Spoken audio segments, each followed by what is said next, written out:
જય સ્વામિનારાયણ. સહજાનંદ વિદ્યાલયના video lecture શિક્ષણમાં આપ સર્વ વિદ્યાર્થી મિત્રોનું હાર્દિક સ્વાગત છે. ધોરણ 12 રસાયણ વિજ્ઞાન પ્રકરણ 7 વિભાગના તત્વો. આજના લેક્ચરમાં આપણે ઝેનોનના ઓક્સિજન સાથેના સંયોજનો વિશે ભણીશું. તો ઝેનોન ઓક્સિજનનું જાણીતું સંયોજન HCO3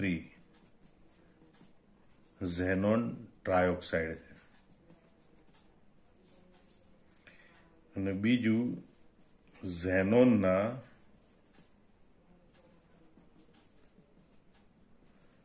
ઓક્સીફ્લોરાઇડ સંયોજનો જાણીતા છે.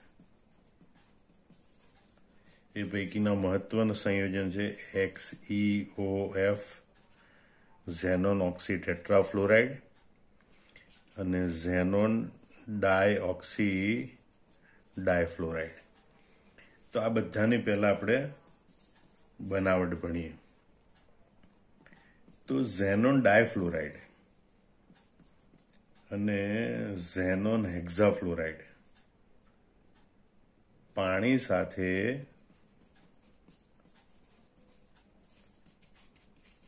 જળ વિભાજન પામી અને ઝેનોન ટ્રાયોક્સાઇડ આપે. તો સૌથી પહેલી પ્રક્રિયા આપણે ઝેનોન ટેટ્રાફ્લોરાઇડની જોઈએ. XeF4 प्लस H2O 2/4 मतलब કે બે વચ્ચે પ્રક્રિયા થાય નિપજો 4 મળશે. કઈ કઈ? તો ઝેનોન મુક્ત થાય, ઝેનોન ઓક્સિજન સાથે જોડાય, ઝેનોન ટ્રાયોક્સાઇડ બનાવે, HF સાથે જોડાય, HF બનાવે અને ઓક્સિજન મુક્ત થાય. તો આ પ્રક્રિયા દ્વારા આ રીતે ઝેનોન ટ્રાયોક્સાઇડ બને, ઝેનોન ટેટ્રાફ્લોરાઇડ જળ વિભાજન પામીને. સમીકરણ રેડોક્સ પ્રક્રિયાની રીતે સંતુલિત થાય. તમારે એના નંબર યાદ રાખી લેવાના 6, 12, 42, એનું ઊંધું 24 અને અહીંયા લખવાનું 3 3O2. બરોબર, ફરીથી યાદ રાખી લો. 6, 12, 6, 12, 42, 24 HF પ્લસ 3O2. બરોબર, આ રીતે નંબર સાથે સમીકરણ યાદ રાખી લેવાનું. બીજું ઝેનોન હેક્ઝાફ્લોરાઇડ XeF6 એનું જળ વિભાજન થાય H2O. તો XeO3 અને HF બને XeO3 પ્લસ HF. બરોબર, અહીંયા 3 ઓક્સિજન છે એટલે અહીંયા 3 લખવાનું. તો 3 દુ 6 હાઇડ્રોજન થાય એટલે અહીંયા 6 લખવાનું. તો આ રીતે પણ ઝેનોન ટ્રાયોક્સાઇડ મેળવી શકાય છે. બરાબર, હવે આપણે જોઈએ કે ભાઈ ઝેનોન હેક્ઝાફ્લોરાઇડ છે XeF6 એનું આંશિક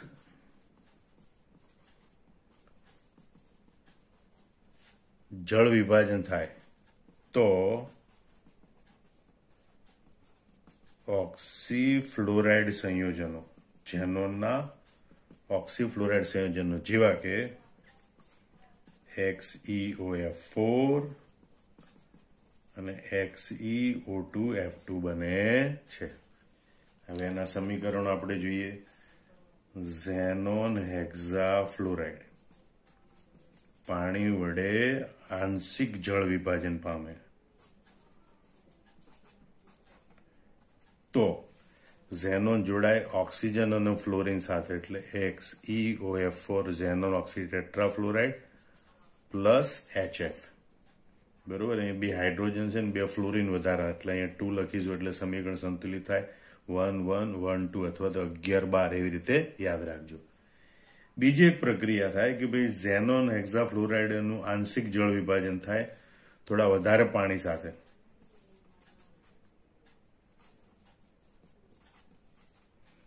તો ઝેનોન ડાયઓક્સી ડાયફ્લોરાઇડ બને પ્લસ HF. બરોબર, અહીંયા તમારે સમીકરણ યાદ રાખજો 12, 14, 1, 2, 1, 4. તો આ રીતે તમે xenon trioxide, xenon oxy tetrafluoride, xenon dioxy difluoride સંયોજનો બનાવી શકાય છે. આ સમીકરણો તમારે ખાસ યાદ રાખવાના. બરોબર, ઝેનોન ડાયફ્લોરાઇડ અને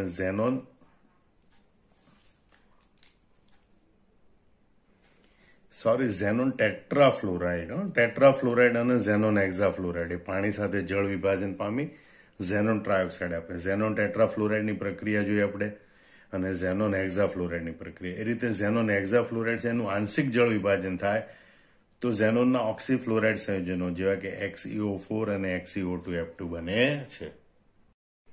હવે એના ગુણધર્મ અને બંધારણ સમજી લો. ઝેનોન ટ્રાયોક્સાઇડ યાદ રાખજો, રંગવિહીન વિસ્ફોટક ઘન પદાર્થ છે. રંગવિહીન વિસ્ફોટક ઘન પદાર્થ છે. ત્રિકોણીય પિરામિડલ આણ્વીય બંધારણ ધરાવે છે. એમાં મધ્યસ્થ પરમાણુ ઝેનોન એ sp3 સંકરણ ધરાવે છે. એટલે XeO3 માં મધ્યસ્થ પરમાણુ Xe માં sp3 સંકરણ થાય. એ ત્રિકોણીય પિરામિડલ આકાર ધરાવે છે, રંગવિહીન વિસ્ફોટક ઘન પદાર્થ છે. જ્યારે ઝેનોન ઓક્સી ટેટ્રાફ્લોરાઇડ, બરોબર, XeOF4 એ રંગવિહીન બાષ્પશીલ પ્રવાહી છે. બરોબર, એ સમચોરસ પિરામિડલ આણ્વીય બંધારણ ધરાવે. અહીંયા સમચોરસ પિરામિડલ આણ્વીય બંધારણ ધરાવે છે. તેમાં મધ્યસ્થ પરમાણુ ઝેનોન એ sp3d2 સંકરણ ધરાવે છે. ઝેનોન ઓક્સી ટેટ્રાફ્લોરાઇડ એમાં મધ્યસ્થ પરમાણુનું sp3d2 સંકરણ થાય. એ સમચોરસ પિરામિડલ આકાર ધરાવે. તે રંગવિહીન બાષ્પશીલ પ્રવાહી છે. આમ આ બે સંયોજનોના ભૌતિક ગુણધર્મો અને એનું બંધારણ યાદ રાખવાનું. ઝેનોન ટ્રાયોક્સાઇડનું બંધારણ જોઈએ કે મધ્યસ્થ Xe પરમાણુ એના સંયોજકતા ઇલેક્ટ્રોન V બરાબર 8, કારણ કે સમૂહ 18નું તત્વ છે, બહારની કક્ષામાં 8 ઇલેક્ટ્રોન હોય. એની સાથે જોડાયેલા ઓક્સિજન પરમાણુની સંખ્યા એ બંધકારક ઇલેક્ટ્રોન યુગ્મની સંખ્યા, એટલે બોન્ડ પેર ઇલેક્ટ્રોન બરાબર 3. બરોબર. જો ઓક્સિજન પરમાણુ હાજર હોય તો લોન પેરની ગણતરી આમ કરે થાય V-2 ટાઈમ્સ ઓક્સિજન, કારણ કે દરેક ઓક્સિજન 2 પરમાણુ બંધમાં ભાગ લે. એટલે V એટલે અહીંયા 8 -2 કૌંસમાં ઓક્સિજન પરમાણુની સંખ્યા 3 ભાગ્યા 2.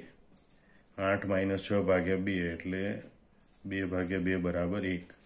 હવે મધ્યસ્થ પરમાણુની આસપાસ 3 બંધકારક ઇલેક્ટ્રોન યુગ્મ એટલે Ab3 અને એક અબંધકારક ઇલેક્ટ્રોન યુગ્મ એટલે E. એટલે અણુ છે Ab3 અથવા Ab3E અથવા Ab3L પ્રકારનો અણુ કહેવાય. અહીંયા 3 બંધકારક અને એક અબંધકારક, એટલે કુલ ઇલેક્ટ્રોન યુગ્મ 4. તો 4 ઇલેક્ટ્રોન યુગ્મને સવા માટે એક S કક્ષક અને 3 P કક્ષક એટલે કે sp3 સંકરણ થાય. અને માટે XeO3 માં મધ્યસ્થ પરમાણુ Xe માં sp3 સંકરણ જોવા મળે છે. હવે મધ્યસ્થ પરમાણુ ઝેનોનની આજુબાજુ ઓક્સિજન હંમેશા ડબલ બોન્ડથી જોડાય. બરોબર. અને ચોથું ઇલેક્ટ્રોન યુગ્મ અબંધકારક રહે. આમ એનો આકાર ત્રિકોણીય પિરામિડ હોય. ઝેનોન ટ્રાયોક્સાઇડનો આકાર એ ત્રિકોણીય પિરામિડ હોય છે. પિરામિડલ જેવો એનો ભૌમિતિક આકાર હોય, એમાં સંકરણ sp3 પ્રકારનું થાય છે. XeOF4 નું બંધારણ. મધ્યસ્થ Xe ના સંયોજકતા ઇલેક્ટ્રોન V બરાબર 8, સમૂહ 18નું તત્વ છે. માટે બોન્ડ પેર ઇલેક્ટ્રોન બંધકારક, તો કુલ કેટલા પરમાણુ જોડાયેલા? 4 ફ્લોરિન અને 1 ઓક્સિજન.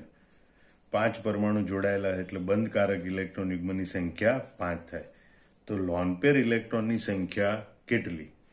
તો લોન પેર ઇલેક્ટ્રોનની સંખ્યા બરાબર વેલેન્સ ઇલેક્ટ્રોન માઇનસ 4 કૌંસમાં ફ્લોરિનના ઇલેક્ટ્રોન, બરોબર, ફ્લોરિન પરમાણુની સંખ્યા, અને 2 કૌંસમાં ઓક્સિજન પરમાણુની સંખ્યા. તો અહીં કારણ કે એક ઓક્સિજન પરમાણુ 2 ઇલેક્ટ્રોન જતા હોય છે, એટલે ભાગ્યા 2, એટલે 8 - 4 કૌંસમાં 1 - 2 કૌંસમાં 1 ભાગ્યા 2, એટલે 8 માંથી 4 જાય તો 4, 4 માંથી 2 જાય તો 2, 2 ભાગ્યા 2 બરાબર 1. આ મધ્યસ્થ પરમાણુની આસપાસ 5 બંધકારક ઇલેક્ટ્રોન યુગ્મ અને 1 અબંધકારક ઇલેક્ટ્રોન યુગ્મ, એટલે અણુ પ્રકાર AB5E અથવા તો એમ કહેવાય AB5L પ્રકાર થાય. કુલ ઇલેક્ટ્રોન યુગ્મ અહીંયા 6 છે. 5 બંધકારક અને 1 અબંધકારક 6 ઇલેક્ટ્રોન યુગ્મ થતું હોય તો એક S કક્ષક, 3 P કક્ષક અને બાકીની 2 D કક્ષક, આમ 6 કક્ષકોનું સંકરણ થાય. એટલે કે અહીંયા મધ્યસ્થ પરમાણુમાં sp3d2 પ્રકારનું સંકરણ જોવા મળે છે. હવે આ 6 ઇલેક્ટ્રોન યુગ્મ પૈકી 1 ઇલેક્ટ્રોન યુગ્મ અબંધકારક છે અને એક ઓક્સિજન પરમાણુ જોડાયેલો છે, જે ઓક્સિજન પરમાણુ ડબલ બોન્ડથી જોડાય, અને બાકીના 4 ફ્લોરિન પરમાણુ સમતલીય સમચોરસ આકારમાં ગોઠવાય, અને એટલે આનો ભૌમિતિક આકાર છે એ સમચોરસ પિરામિડલ મળે છે. આમ XeOF4 એ સમચોરસ પિરામિડલ ભૌમિતિક આકાર ધરાવે છે અને મધ્યસ્થ પરમાણુમાં sp3d2 પ્રકારનું સંકરણ થાય. અહીં યાદ રાખવાનું કે ફ્લોરિન પરમાણુ દીઠ 1 ઇલેક્ટ્રોન બાદ કરવાનો છે અને દરેક ઓક્સિજન પરમાણુ દીઠ 2 ઇલેક્ટ્રોન બાદ કરવાના હોય, બરોબર. અને એટલે એના ઉપરથી આપણને લોન પેરની સંખ્યા મળે, અને આ લોન પેરની સંખ્યા 1 અને બોન્ડ પેરની સંખ્યા 5, એટલે અણુ પ્રકાર AB5E થાય, સંકરણ sp3d2 પ્રકારનું થાય અને અણુનો આકાર સમચોરસ પિરામિડલ હોય છે. XeO2F2 નું બંધારણ. Xe મધ્યસ્થ પરમાણુના સંયોજકતા ઇલેક્ટ્રોન બરાબર 8, એટલે કે V બરાબર 8.